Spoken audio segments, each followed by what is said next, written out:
दोस्तों, जरा सोचिए। एक शांत सी शाम है। बाहर हल्की हवा चल रही है। आप अपने घर में अपनों के साथ बैठकर सुकून महसूस कर रहे हैं। लेकिन उसी वक्त केरल के एक छोटे से कस्बे वेनजारामूडू में कुछ ऐसा घट रहा होता है जो इंसानियत को झकझोर देता है। एक नौजवान लड़का अपने ही परिवार को एक एक करके मौत के घाट उतार रहा होता है। ये कोई फिल्म नहीं है। ये कोई सीरियल का स्क्रिप्ट नहीं है। ये सच्चाई है। फरवरी 2025 में महज 23 साल का आर अफान एक ऐसा नाम बन गया जिसने सिर्फ एक नहीं, पूरे देश को दहला कर रख दिया। उसने अपनी दादी, चाचा, चाची, छोटा भाई और अपनी गर्लफ्रेंड तक को बेरहमी से मार डाला। उसकी मां भी मौत के मुंह से जैसे तैसे बच निकली। और इन सबका कारण पैसों की तंगी, पारिवारिक झगड़े और एक टूट चुका मानसिक संतुलन। अफान का परिवार, जो कभी इज्जतदार माना जाता था, अंदर ही अंदर कर्ज और कलह के अंधेरे में डूबता जा रहा था। हर दिन पैसों को लेकर तनाव, हर शाम घर में बहस और हर रात एक नई निराशा। अफान का मन इतना भारी हो चुका था कि वो अंधेरे से बाहर निकलने की बजाय सबको उस अंधेरे में खींच ले गया, हमेशा के लिए।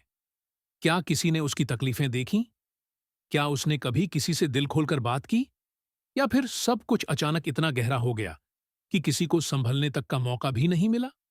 इस एक घटना ने सिर्फ एक घर को नहीं तोड़ा, बल्कि पूरे समाज से एक चुभता हुआ सवाल पूछ लिया। क्या हम अपने आसपास के लोगों का दर्द समझ पाते हैं? क्या हम आर्थिक तनाव, मानसिक थकावट और रिश्तों की टूटन को पहचान पाते हैं? या सब कुछ बस अंदर ही अंदर सड़ता रहता है? आज की इस वीडियो में हम आपको उस दिन की हर एक घटना दिखाएंगे। बताएंगे कि कैसे एक आम सा दिखने वाला लड़का एक ही दिन में सब कुछ खाक कर गया। हम आपको उस टूटते परिवार की कहानी सुनाएंगे, उनके कर्ज, उनके रिश्तों और उस दर्दनाक रात की तस्वीर दिखाएंगे जो आज भी वेनजारामुडू के लोगों की नींदें उड़ा देती है। ये कहानी है उस अंधेरे की जिससे बाहर निकलने का रास्ता सिर्फ समझ, साथ और समय पर की गई मदद से ही निकलता है। तो दोस्तों, बने रहिए हमारे साथ, क्योंकि आज हम लेकर आए हैं थिरुवनंतपुरम मास मर्डर 2025 की असली और पूरी कहानी।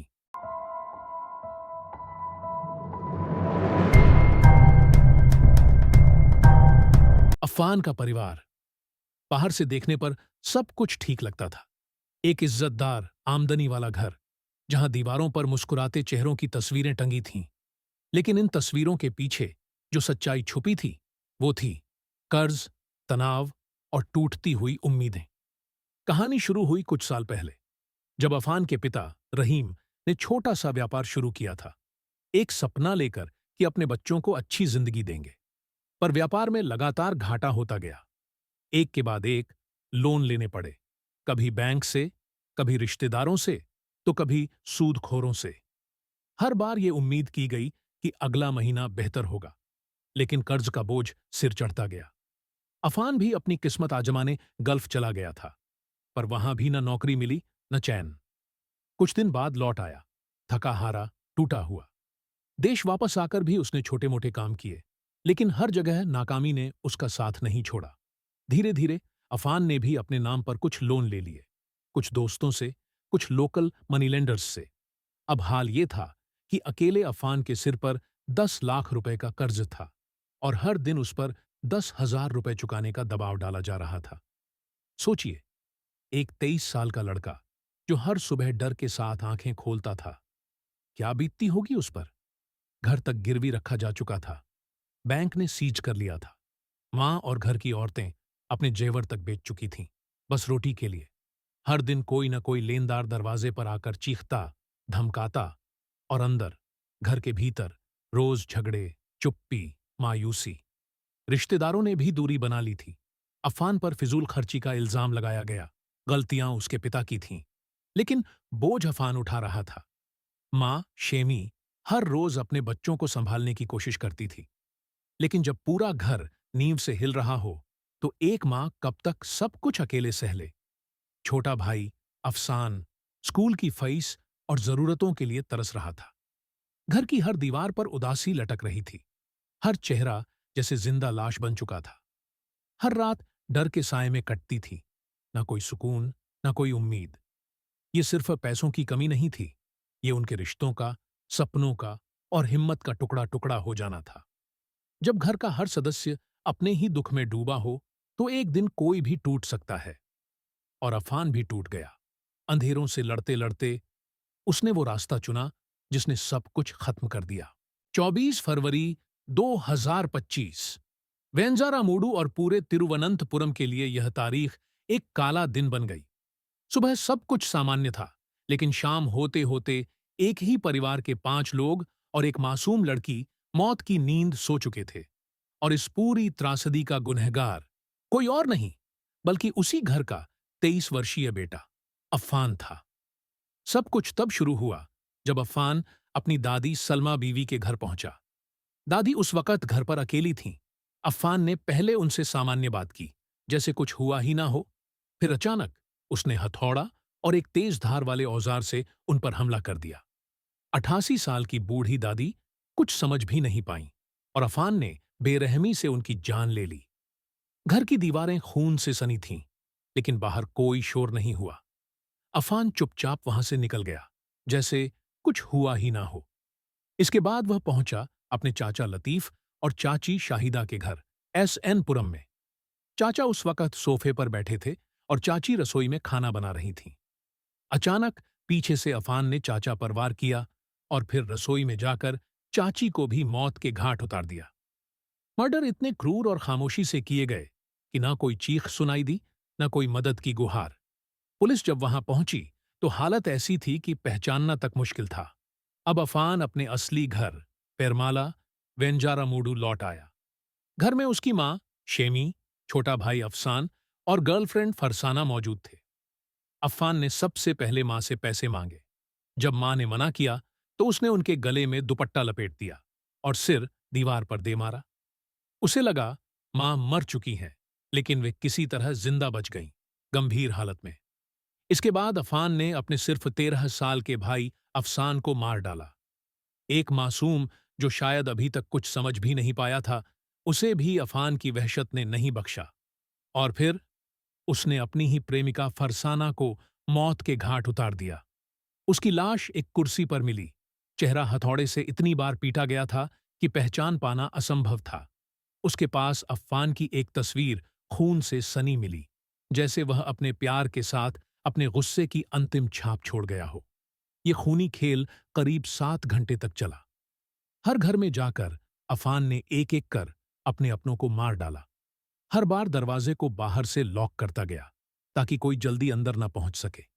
स्थानीय लोगों ने उसे बाइक पर घूमते देखा, लेकिन किसी को अंदाजा भी नहीं था कि वह अभी अभी अपने पूरे परिवार का कत्ल कर चुका है। शाम ढलते ढलते अफ़ान खुद वेंजारामूडु पुलिस स्टेशन पहुंचा और बोला, मैंने अपने घरवालों को मार डाला है। शुरुआत में पुलिस को लगा कि ये कोई मजाक है या कोई मानसिक रोगी है, लेकिन जब अफ़ान ने हर मर्डर की पूरी डिटेल और पते बताने शुरू किए, तो पुलिस टीम दौड़ती हुई क्राइम सीन पर पहुंची। जो उन्होंने देखा, उसने हर पुलिस वाले की रूह को हिला दिया। हर कमरे में खून, हर कोने में लाश और एक भयानक सन्नाटा जो सिर्फ मौत के बाद ही महसूस होता है। अफ़ान ने यह भी बताया कि उसने जहर पी लिया है, खुदकुशी की कोशिश की है। उसे तुरंत अस्पताल ले जाया गया। फॉरेंसिक टीम जब घटनास्थल पर पहुंची तो साफ हो गया कि यह सब पूरी तरह से प्लान किया गया नरसंहार था। हर जगह एक ही हथियार, एक जैसा हमला और अफ़ान की योजनाबद्ध निशानियां। ये दिन न सिर्फ उस परिवार के लिए, बल्कि पूरे इलाके के लिए एक भयावह सपना बन गया। लोग आज भी समझ नहीं पा रहे हैं कि जो लड़का बाहर से शांत, सीधा और सामान्य दिखता था, वो एक दिन में इतना भयानक दरिंदा कैसे बन गया। पुलिस अब भी छानबीन कर रही है। क्या ये सब आर्थिक दबाव की वजह से हुआ, या अफ़ान की मानसिक स्थिति इतनी बिगड़ चुकी थी कि उसे कुछ सूझ ही नहीं रहा था। लेकिन एक बात साफ है, जब जिंदगी में अंधेरा हद से ज्यादा हो जाए तो इंसान अंदर से टूटकर वो बन सकता है जिसे देखना और समझना दोनों नामुमकिन होता है। लेकिन अफ़ान की ये खूनी कहानी यहीं खत्म नहीं होती। जब अफ़ान ने अपने परिवार के 5 लोगों और अपनी गर्लफ्रेंड को मौत के घाट उतार दिया, तो उसने वहीं रुकने का नाम नहीं लिया। उसके दिल में ना कोई पछतावा था, ना डर, बल्कि एक एक कदम पूरी प्लानिंग से भरा हुआ था। ऐसा लग रहा था जैसे अफान हर मर्डर के बाद एक स्क्रिप्ट के मुताबिक चलता जा रहा हो। सबसे पहले उसने हर उस घर का दरवाजा बाहर से बंद कर दिया जहां उसने खून किया था। हर कमरे, हर मकान को उसने इस तरह बंद किया कि कोई जल्दी अंदर ना जा सके। उसने मौत को बंद दरवाजों के पीछे छुपा दिया और आस पड़ोस के लोगों को कुछ भी पता नहीं चला। लोग समझते रहे कि सब ठीक है, लेकिन असलियत में हर कमरे के अंदर सन्नाटा नहीं था। वहां मौत की खामोशी थी। और फिर जो उसने अपने घर में किया वो किसी फिल्मी सस्पेंस से कम नहीं था। अफान ने अपने ही घर के किचन में गैस सिलेंडर का वॉल्व खोल दिया था। उसका इरादा साफ था, अगर रात में कोई आया और लाइट जलाने की कोशिश की तो एक धमाका सब कुछ खाक कर देता। लाशें, खून और सबूत सब राख में बदल जाते। ये सब सुनकर रूह कांप जाती है। कैसे एक 23 साल का लड़का इतनी गहराई से सोच सकता है? ये गुस्सा नहीं था, ये तो मन के अंधेरे का ऐसा जाल था जिसमें इंसानियत दम तोड़ देती है। इतना ही नहीं, मर्डर के बाद अफान ने अपने खून से सने कपड़े बदल लिए, फिर अपनी बाइक उठाई और एक आम इंसान की तरह गलियों में घूमता रहा। लोगों ने उसे देखा, लेकिन किसी को शक तक नहीं हुआ कि इस लड़के के पीछे अभी अभी 6 लोगों की चीखें दबी पड़ी हैं। उसने अपने मोबाइल से कुछ कॉल्स भी किए, लेकिन किसी से कुछ नहीं कहा। अपने फोन का डेटा तक डिलीट करने की कोशिश की ताकि पुलिस उसकी लोकेशन, उसकी हरकतों का कोई सुराग ना पा सके। और जो चीज सबसे ज्यादा डरावनी थी, उसने अपनी गर्लफ्रेंड की लाश के पास अपनी फोटो छोड़ी, जो खून से सनी हुई थी। जैसे वो इस नफरत और पागलपन को एक आखिरी निशानी बनाकर छोड़ गया हो। लेकिन जो बात सबसे ज्यादा चौंकाती है वो ये कि इतना सब करने के बाद भी अफान खुद चलकर पुलिस स्टेशन गया। ना कोई घबराहट, ना कोई डर, बस बेहद ठंडे लहजे में कहा, मैंने अपने घरवालों को मार दिया है। पुलिस वालों को पहले लगा कि ये कोई नशे में या मानसिक रूप से परेशान लड़का होगा, लेकिन जब उसने एक एक मर्डर की डिटेल, टाइमिंग और एड्रेस बताना शुरू किया, तब सबके होश उड़ गए। अफसरों के चेहरों पर सन्नाटा छा गया। इतनी ठंडक और साफगोई से कोई इंसान मौत का कबूलनामा कैसे दे सकता है? अफान ने यह भी बताया कि उसने जहर पी लिया है ताकि खुद भी मर सके। उसे फौरन अस्पताल पहुंचाया गया, जहां डॉक्टरों ने उसकी जान बचा ली। जब फॉरेंसिक टीम उसके घर पहुंची तो हर कोने से उसके प्लानिंग की बदबू आने लगी। बंद दरवाजे, खुला गैस वॉल्व, खून के धब्बों को मिटाने की कोशिशें और कुछ सामान जिसे उसने छिपाने की कोशिश की थी। अब यह साफ हो गया था, यह कोई पागलपन का पल भर का गुस्सा नहीं था। यह हर कदम सोच समझकर उठाया गया था। शायद खुद से छुपने के लिए, शायद दुनिया को धोखा देने के लिए, या शायद अपनी अंदर की आग को बुझाने के लिए। लेकिन जो भी मकसद रहा हो, अंत में सच सामने आ ही गया। अफान की ये प्लानिंग, ये कोशिशें उसे बचा नहीं सकीं। और आज हर कोई बस एक ही सवाल पूछ रहा है, क्यों? आखिर क्यों एक बेटा अपने ही खून का दुश्मन बन गया?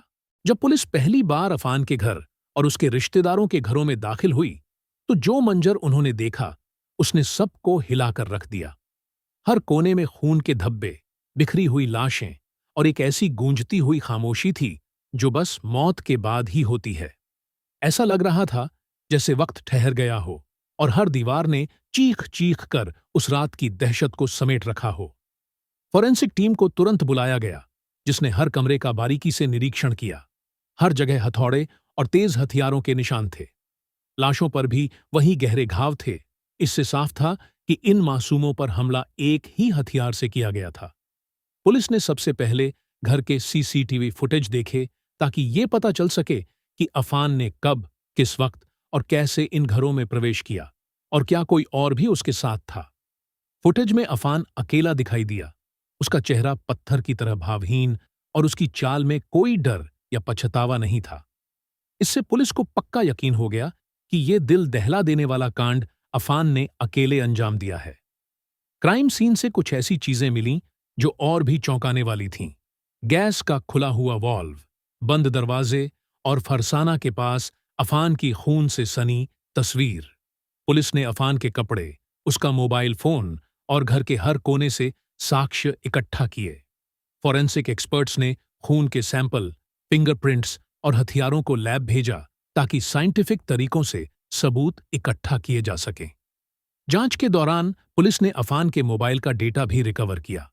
उसने अपने कई मैसेजेस और कॉल हिस्ट्री डिलीट करने की कोशिश की थी, लेकिन साइबर टीम ने उसके पुराने चैट्स, बैंक ट्रांजैक्शंस और कॉल रिकॉर्ड्स को बाहर निकाल लिया। इन रिकॉर्ड्स से ये खुलासा हुआ कि अफान पर बहुत से उधार देने वालों का दबाव था और वो हर दिन किसी न किसी से पैसों के लिए गुहार लगाता था। कुछ दिन पहले उसने अपनी गर्लफ्रेंड फरसाना से भी पैसे मांगे थे।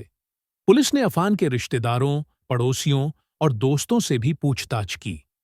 सभी ने बताया कि अफान कभी शांत और सामान्य लड़का हुआ करता था, लेकिन पिछले कुछ महीनों में उसमें एक अजीब सी बेचैनी आ गई थी। वो अक्सर गुस्से में रहता था और घर में पैसों को लेकर रोज झगड़े होते थे।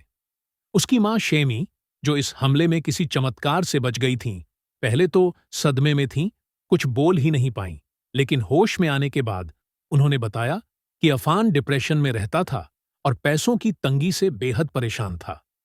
पुलिस ने अफान के वित्तीय रिकॉर्ड्स, प्रॉपर्टी पेपर्स और गोल्ड मॉर्गेज की डिटेल्स भी चेक की। उन्हें पता चला कि उनका घर पहले से ही बैंक के पास मॉर्गेज पर था और अफान ने अपनी दादी का सोने का हार भी गिरवी रख दिया था। बैंक और लोकल मनी लेंडर्स से भी डिटेल्स ली गईं, जिससे ये बात साबित हुई कि अफान पर करीब 10 लाख का व्यक्तिगत कर्ज था और पूरे परिवार पर कुल मिलाकर 65 लाख से ज्यादा का कर्ज चढ़ा हुआ था। अफान के कबूलनामे के बाद उसका साइकोलॉजिकल मूल्यांकन भी शुरू हुआ। डॉक्टरों ने उसकी मानसिक स्थिति की जांच की ताकि यह समझा जा सके कि क्या वो किसी गंभीर मानसिक बीमारी से जूझ रहा था या सिर्फ आर्थिक तनाव ने उसे इस हद तक धकेल दिया था। पुलिस अब भी उसके सोशल मीडिया, कॉल रिकॉर्ड्स और हाल की गतिविधियों को खंगाल रही है ताकि यह सुनिश्चित हो सके कि कहीं इस सब में कोई और तो शामिल नहीं था। केरल पुलिस के लिए यह केस एक बड़ी चुनौती बन गया था, क्योंकि इतने प्लानिंग के साथ किया गया मास मर्डर बहुत ही दुर्लभ होता है। लेकिन फॉरेंसिक साइंस, डिजिटल एविडेंस और खुद अफान के इकबालिया बयान ने इस केस को सुलझा दिया। अब अफान न्यायिक हिरासत में है और कोर्ट में इस मामले की सुनवाई चल रही है। इस पूरी जांच ने एक बात को पूरी तरह साबित कर दिया: जब आर्थिक दबाव, मानसिक तनाव और पारिवारिक मतभेद एक साथ जमा हो जाते हैं, तो इंसान कभी-कभी ऐसे भयानक फैसले ले लेता है जो इंसानियत को झकझोर कर रख देते हैं। पुलिस ने भी लोगों से अपील की कि अगर किसी परिवार में इस तरह की कोई समस्या हो तो वक्त रहते मदद लें, ताकि किसी और घर में ऐसा अंधेरा ना फैले। अफान के कबूलनामे के बाद पूरा शहर और पुलिस सिर्फ एक सवाल पूछ रही थी: आखिर ऐसा कदम क्यों उठाया? जैसे जैसे जांच आगे बढ़ती गई, अफान की मंशा को लेकर अलग-अलग बातें सामने आती रहीं।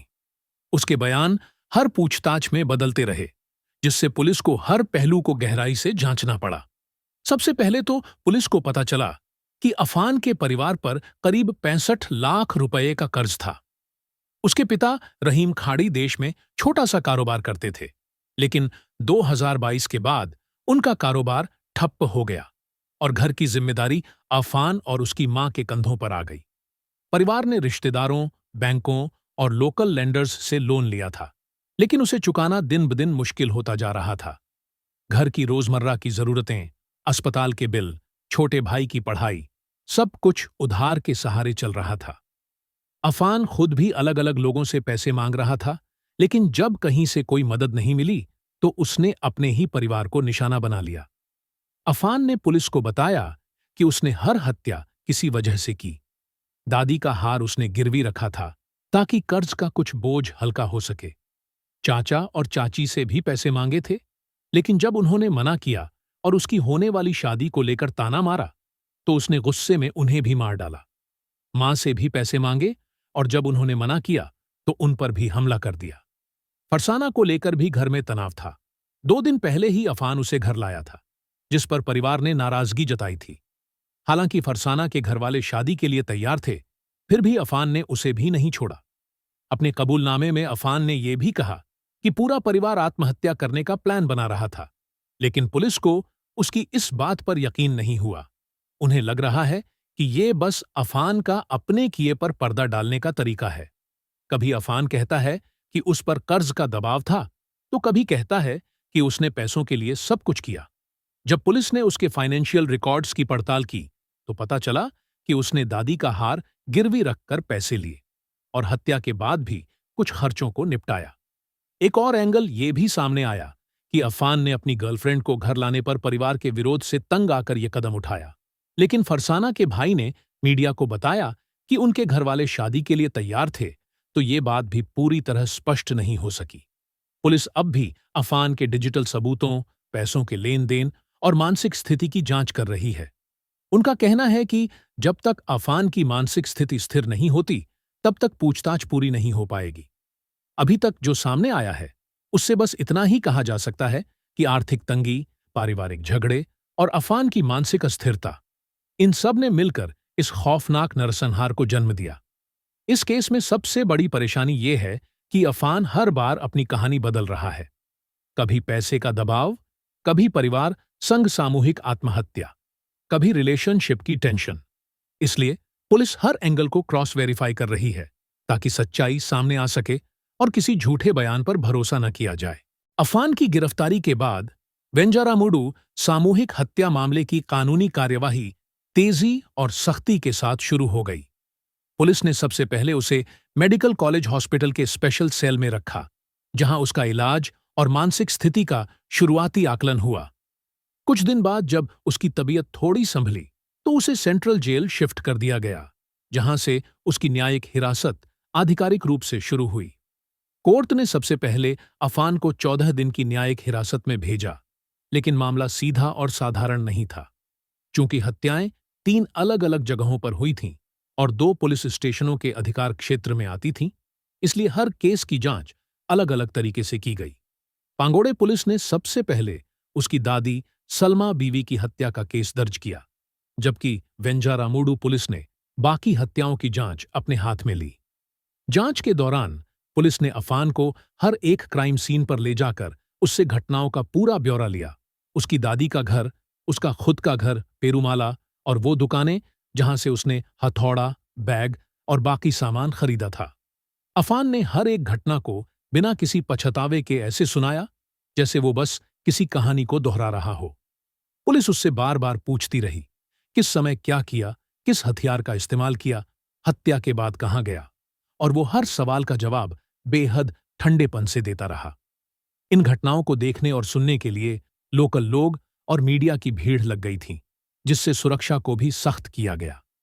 जब अफान को अदालत में पेश किया गया, तो उसकी न्यायिक हिरासत बढ़ाई जाती रही। पुलिस ने अदालत को बताया कि उन्हें उससे और पूछताछ करनी है और सबूत इकट्ठा करने हैं, ताकि हर हत्या की योजना और वजह साफ साफ समझ में आ सके। अदालत ने पुलिस की मांग को मानते हुए उन्हें आगे की कार्रवाई की अनुमति दी। जैसे जैसे जांच आगे बढ़ी, अफान के बैंक रिकॉर्ड, उधारी के दस्तावेज और सोने की गिरवी से जुड़ी जानकारियां अदालत में पेश की गईं। पुलिस ने साफ कहा कि अफान भारी कर्ज के बोझ तले दबा हुआ था और हर जगह से पैसे जुटाने की कोशिश कर रहा था। जब उधार देने वालों ने मना कर दिया, तो उसने अपने ही रिश्तेदारों से सोने की चेन मांगी, और जब दादी ने मना कर दिया तो उन्हें मार डाला। उस सोने को गिरवी रखकर जो पैसा मिला, उससे उसने होम लोन की ईएमआई भरी। ये बातें सुनकर कोर्ट में बैठे हर इंसान का दिल कांप गया। इस पूरी कानूनी प्रक्रिया के साथ साथ पुलिस ने अफान की मानसिक स्थिति को भी गंभीरता से लिया।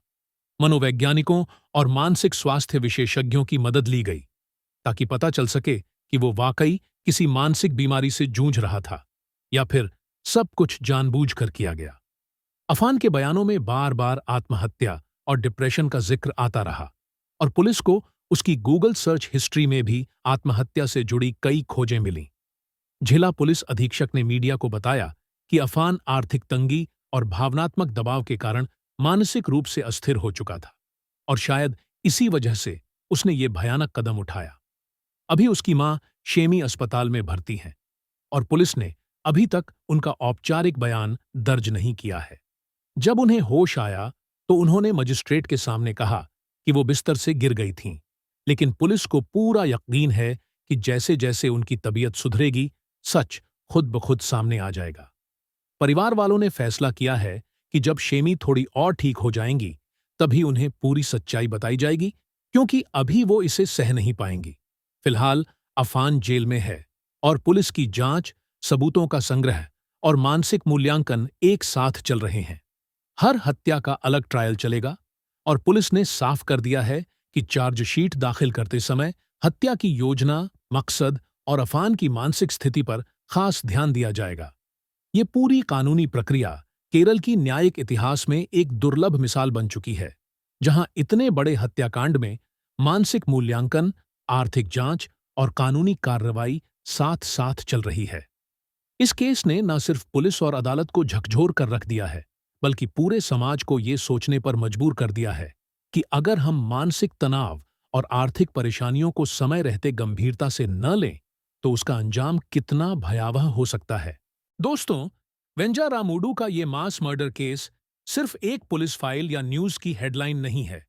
ये एक ऐसी हकीकत है जो हर घर, हर परिवार और हर इंसान के दिल को चीरती है।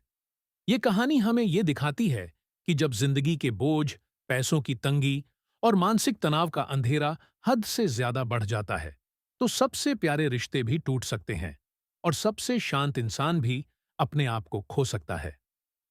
अफान और उसके परिवार की ये त्रासदी सिर्फ एक घटना नहीं है, ये एक चेतावनी है। इसने हमें सिखाया है कि आर्थिक तनाव सिर्फ बैंक बैलेंस को नहीं बिगाड़ता, वो रिश्तों की बुनियाद हिला देता है, सपनों को निगल जाता है और इंसान की पूरी जिंदगी को अंधेरे में डुबो सकता है। जब घर के अंदर की खामोशी, डिप्रेशन और बाहर की नाकामी एक साथ इंसान पर टूटती है, तो वो अपनों से दूर हो जाता है और उस तन्हाई में ऐसा सोचने लगता है जो शायद उसने कभी सोचा भी नहीं था। इस केस ने सिर्फ केरल ही नहीं, पूरे भारत को झकझोर कर रख दिया है। क्या हम वाकई अपने आसपास के लोगों की तकलीफ समझ पा रहे हैं? क्या हम कभी ठहर कर अपने किसी दोस्त, किसी भाई या बहन की आंखों में झांकते हैं, ये देखने के लिए कि कहीं वो चुपचाप टूट तो नहीं रहा? या हम बस ये कहकर आगे बढ़ जाते हैं कि सब ठीक हो जाएगा, मजबूत बनो?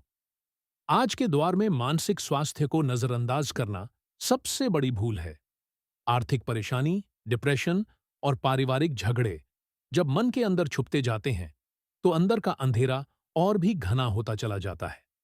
इसीलिए जरूरी है कि हम अपने परिवार, अपने दोस्तों और अपने साथियों से खुलकर बात करें, उनकी परेशानी समझें और अगर जरूरत हो तो प्रोफेशनल मदद लेने में झिझकें नहीं। एक फोन कॉल, एक समझदारी भरा लम्हा या एक छोटा सा सहारा किसी की जिंदगी बचा सकता है। अफान का केस सिर्फ उसका नहीं है, वो हर उस इंसान का आईना है जो आज अंदर ही अंदर टूट रहा है, पर किसी से कुछ कह नहीं पा रहा। अगर आप भी किसी आर्थिक या मानसिक परेशानी से गुजर रहे हैं, तो प्लीज खामोश मत रहिए। किसी अपने से बात कीजिए या किसी विशेषज्ञ से मदद लीजिए। हर मुश्किल का हल होता है, बस उसे खोजने और अपने दिल की बात कहने की हिम्मत चाहिए। आपने इस वीडियो को देखा, इसके लिए दिल से धन्यवाद।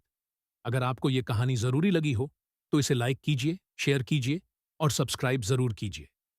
क्या पता आपका एक शेयर किसी को अंधेरे से निकालकर रोशनी की ओर ले जाए। अपना ख्याल रखिए, अपनों का ख्याल रखिए और हमेशा याद रखिए, जिंदगी सबसे बड़ी दौलत है।